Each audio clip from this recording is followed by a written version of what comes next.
The countdown is on. Apple gearing up for its key annual event taking place tomorrow. Josh Lipton's in Palo Alto laying out what to expect. Hey, Josh.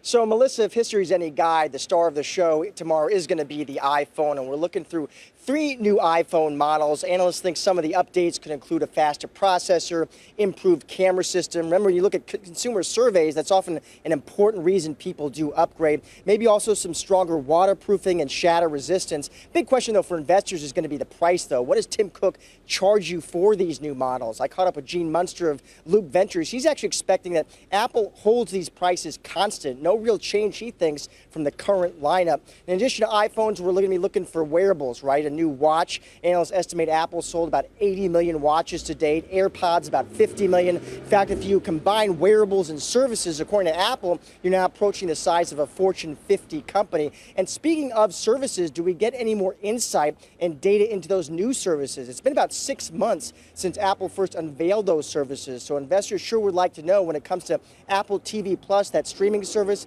what is going to be the price? Reports suggested that Apple was at least considering $10 a month and the availability. And Apple Arcade as well, that game streaming service.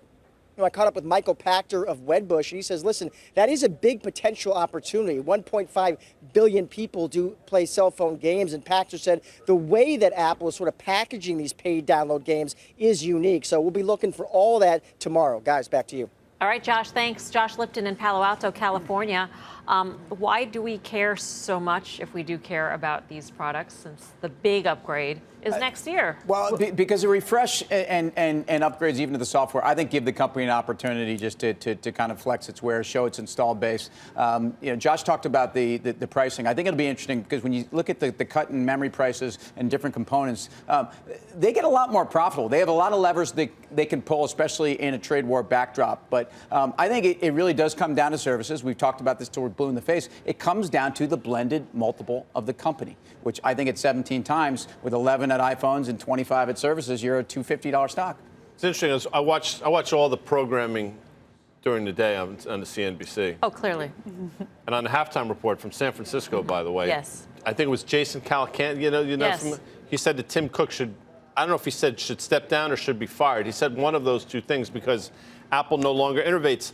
I'm not necessarily think that's true, but I think to Tim's point, the strength of it has been the fact that they are now utilizing that install base to become more of a services company. I mean, that's the bull case. And you have to admit, over the last couple of weeks, Apple has traded remarkably well when some of the rest of that group in the FANG world has not. So maybe it does take another run at the August, I think, all-time high in 2018, which was 227 or thereabouts.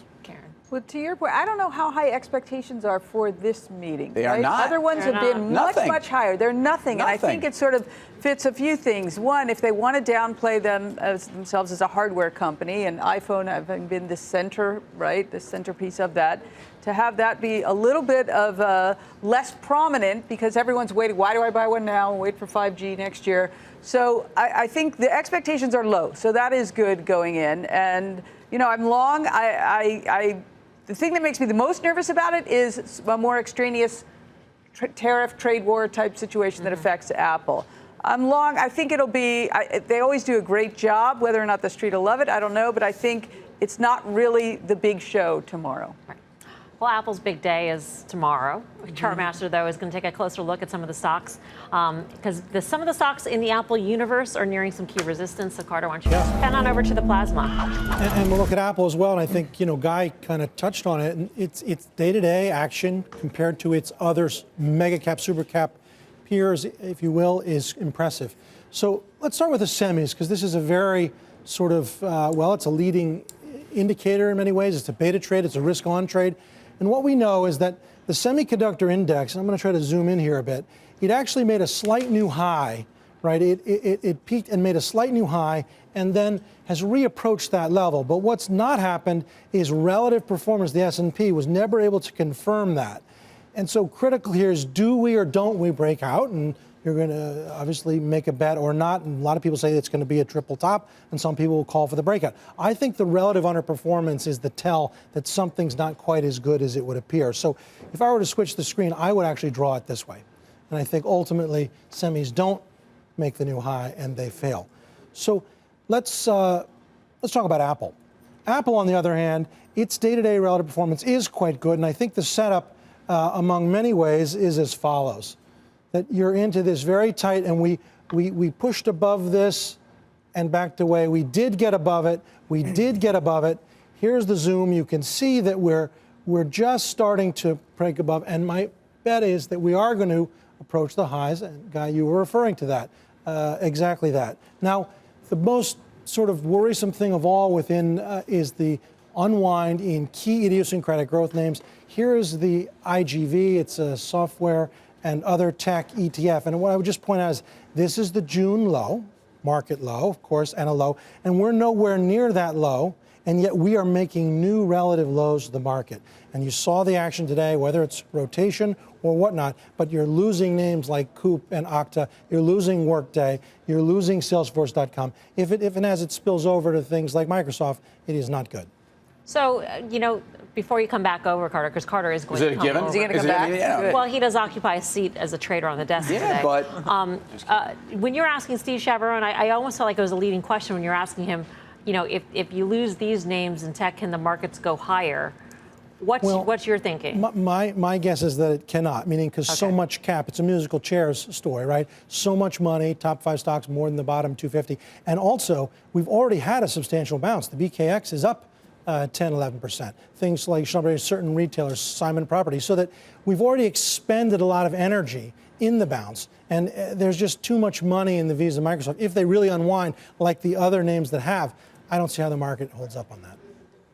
All right, Carter, come back on over. So he comes back over. Now he can come back and over.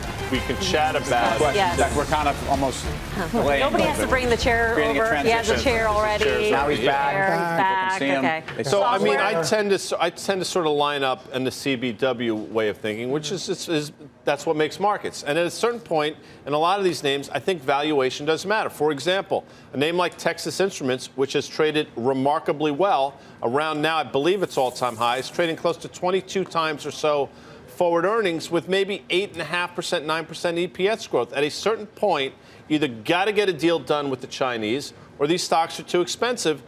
I don't think there's going to be a deal done, so by default, these stocks are too expensive. The resistance in semiconductors and the good chart in Apple sort of lines up with the fundamental theory that Apple is going to squeeze its suppliers in order to survive the tariffs and the trade war, right? They certainly can, and they have a lot of strength. They're kind of like the Walmart of the retail world. I agree with everything Carter said also in terms of software. What you've seen is those multiples not doing so well. But on the semi side, think about what the semis have done in the middle of a trade war, in the middle of cyclicality that says global recession. I think it's nothing short of extraordinary. And if you take the December 24th low, they've actually outperformed the S&P by 17%. You can pick any dots you want anywhere in the world, but much maligned semis are actually up 7% from the June 2018 high, and that to me is still kicking along. Well, I sort of look at it. I don't know. I don't care if the market can go up. I care if what I own goes up. Goes up, That's right? good. So I still like what I own. At times it's in favor, at times it's out of favor. But I feel like, say it over and over, volatility index here, you got to own protection. There's so much potential volatility in the world. It was up a tiny bit today. I think on a day, I think there's more room for the VIX to run higher.